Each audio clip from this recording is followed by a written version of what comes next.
welcome to the PCFL show. Coming up on this week's episode, we've got highlights from our Week 4 games, previews for Week 5, and a quick rankings roundup.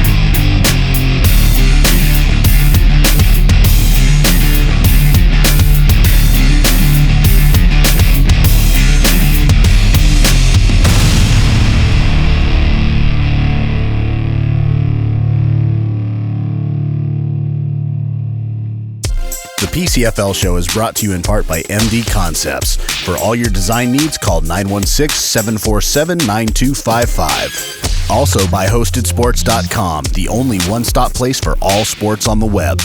Be sure to like the PCFL Facebook page and PCFL show links and share those links so we can get more friends, family, and fans involved with their local teams.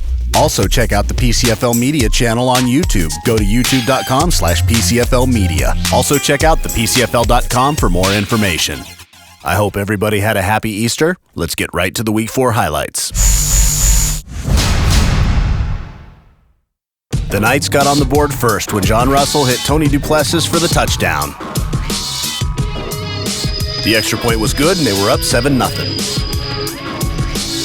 Hurricanes quarterback Ronnie Small was under pressure all day. Much of that pressure was caused by defensive end John Fernandez, shown here getting back-to-back sacks.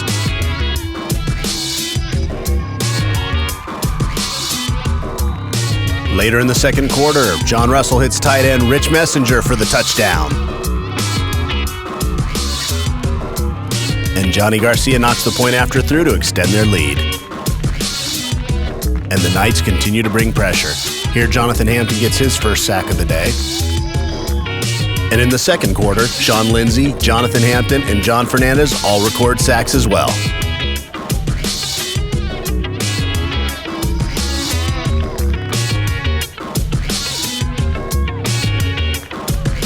And what does pressure usually result in? Interceptions. Here, Darian Wood picks off the ball and takes it back, which sets up the second John Russell to Tony Duplessis touchdown for the day. Another PAT by Johnny Garcia to extend the lead. And more pressure results in more turnovers as Bill Turner picks this ball off. With the defense keeping up the pressure and a lead safely in hand, the Knights began to run the ball and run the clock.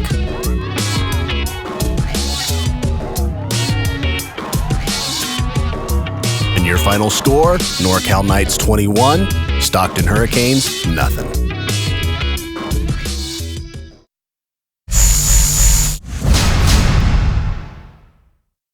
It was the opening kickoff on a beautiful rain-free evening at Pinole Valley High School, and kick returner Johnny Walker takes it the whole way for the touchdown. And Mihailoff puts the exclamation point on that play. But the Fury answer right back on their first drive as Andrew Betancourt hits a wide-open Steve Dickinson for a big gain. That sets up the bootleg pass to McRuben Flournoy for the touchdown. Nick Whitaker puts the extra point through, and we're tied. The War Angels are moving the ball down the field looking to score, but the ball's deflected by R.J. Bradley and picked off by Art Gallo, who takes it all the way for the touchdown. The point after is good. Once again, the War Angels were moving the ball, looking to score, but another interception cost them.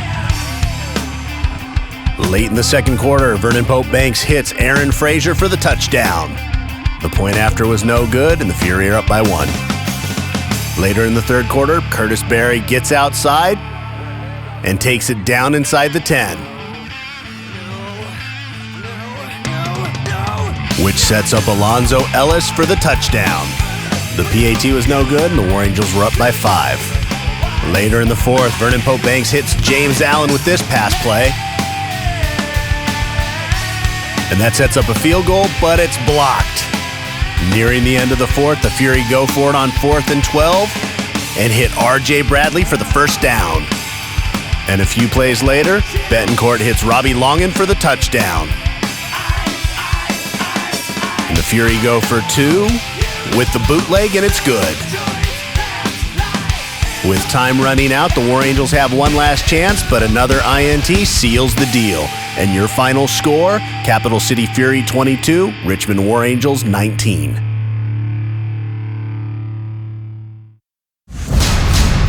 This game was like a fireworks show. Started off with some oohs and ahs and finished with a grand finale. Efren Lopez picks the ball off for the Barnstormers and sets up this Derek Morrison touchdown. The point after was good, and in the second quarter, Derek Morrison gets through the line and takes it all the way down to the 9-yard line. That sets up this touchdown by Dante Mills.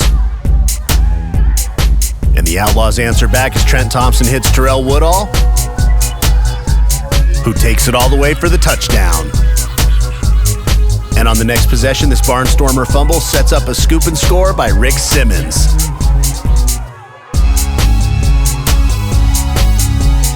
And just before the end of the half, Danny Betancourt puts the Barnstormers up 17-13 with this field goal. In the third quarter, the Outlaws take the lead with this Thompson touchdown throw to Woodall.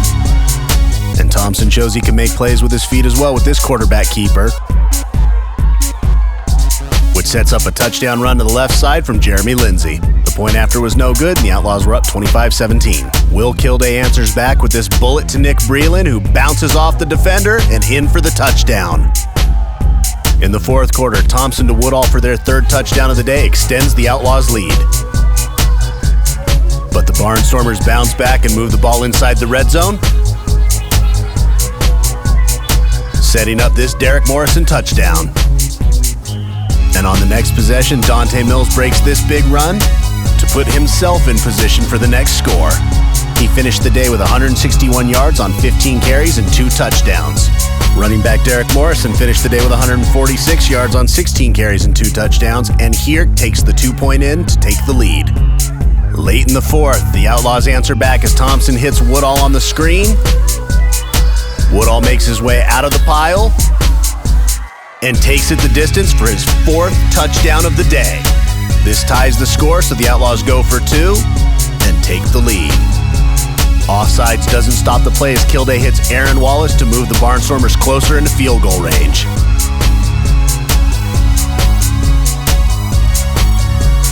This run by Dante Mills runs some clock and gets him in closer to set up Danny Betancourt for the game winner. And it's good. Your final score, Barnstormers 40, Outlaws 39. The PCFL show is brought to you in part by Graves Video Production. Capture life's great moments. Go to gravesvideo.net. Also in part by Sweet 51 Video Productions, official videographer for the West Valley Wolves. You are watching the PCFL show with your host, Angry Mike.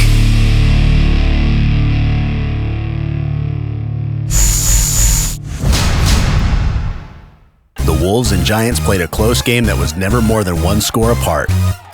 Midway through the first quarter, the Giants get on the board first with a halfback pass from Javon Cherry to Deshaun Hosey Jr. Cherry takes in the 2-point conversion, and the Giants are up 8-0. In the second quarter, the Wolves get on the board with this Teddy Anderson pass to Jason Winter for the touchdown. Antoine Williams takes in the second score for the Wolves. And this point after was good, 13-8 Wolves. Near the end of the second quarter, Cherry hits Hosey Jr. for their second touchdown of the day.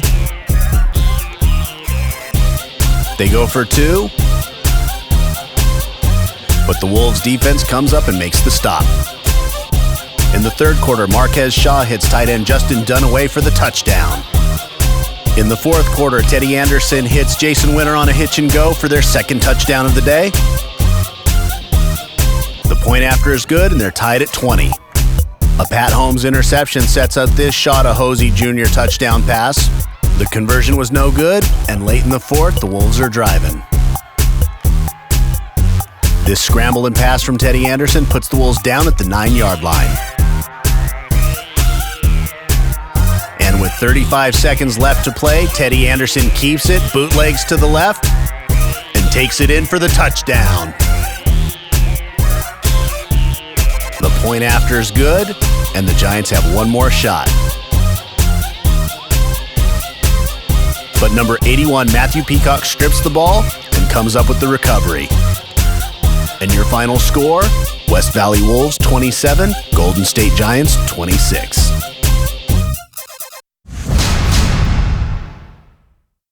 On the first offensive play for the South Bay Stallions, the Chiefs force a fumble and recover.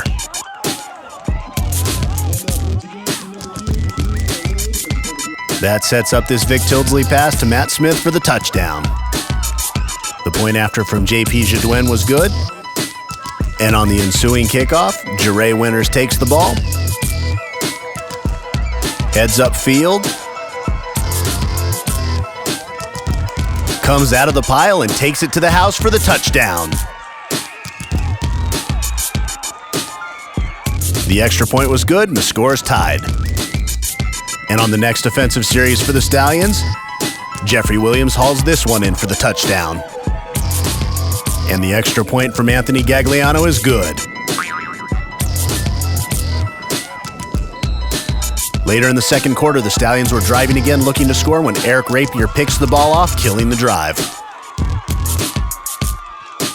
That set up this catch, fumble, and recovery by Austin Winston for the touchdown.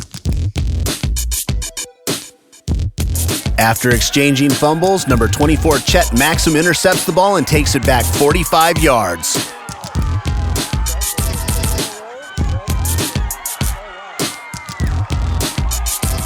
That sets up this run by Alay Dupree, who bounces it outside and takes it in for the touchdown. The Stallions start moving the ball, but the second pick by Rapier turns them away.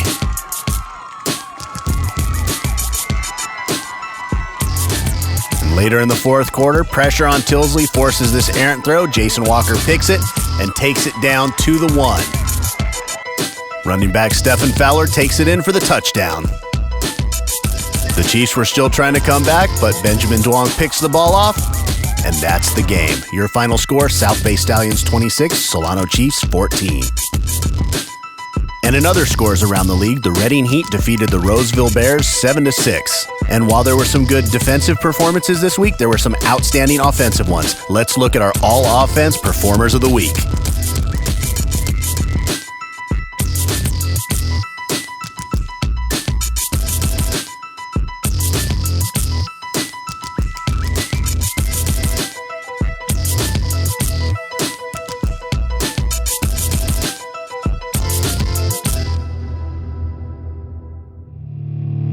You're watching the PCFL show.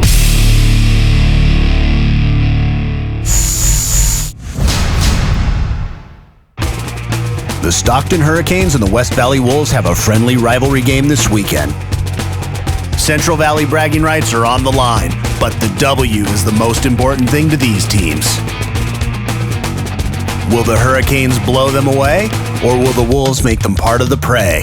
This Saturday, Merrill West High School, 6 o'clock kickoff in Tracy, sponsored by Red Dragon Tattoo of Modesto. The top two defenses in the league square off. Getting the running game going early and minimizing turnovers will be the focus for both teams. I think the keys to victory for both teams are the same. Who can throw the ball when they need to, and who can stop the run. The Capital City Fury take on the Bears this Saturday, 5 o'clock at Del Oro High School. Sponsored by Act Fast Bail Bonds. Call 916-681-BOND. The Giants and the Barnstormers have both had close games this year. The only difference is the Barnstormers pulled out the wins while the Giants didn't. Will the Giants be able to close out this game? Or will the Barnstormers get back to their Week 3 performance and not play it unnecessarily close? Giants, Barnstormers, 4 o'clock at Gilroy High School. Sponsored by El Camino Produce of Gilroy. The Reading Heat and the South Bay Stallions are both coming off big wins. The Heat showed a stout defense in their Week 3 win, but can they maintain that against the Stallion team on the rise? The Stallions' defense is also strong. Can they get consistency in all three facets of the game? Whoever can keep the momentum going should come out on top. The Heat take on the Stallions at Piedmont Hills High School this Saturday at 5:30.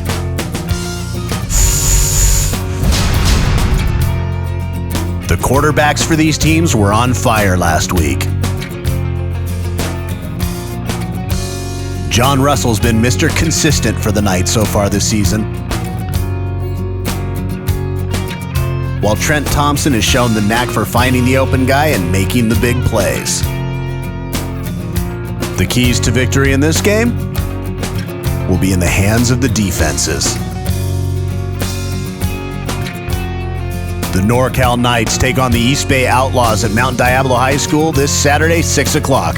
Sponsored by Pittsburgh Smog. Call 925-432-PASS. The War Angels and the Chiefs are similar in a couple of areas. Defensively, they're strong, but both have struggled with consistency on offense. They've had flashes of greatness, but haven't been able to put it together week to week.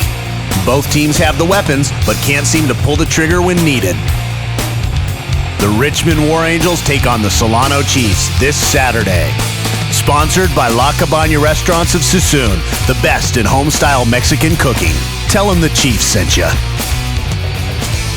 The latest minor league football news rankings are out, and the PCFL has 5 teams in the top 50 after only 4 weeks of play. The Fury, Knights, Bears, Barnstormers, and Wolves are all ranked. We'll see how the rankings evolve through the season as strength of schedule comes into play. Keep up the great work, guys.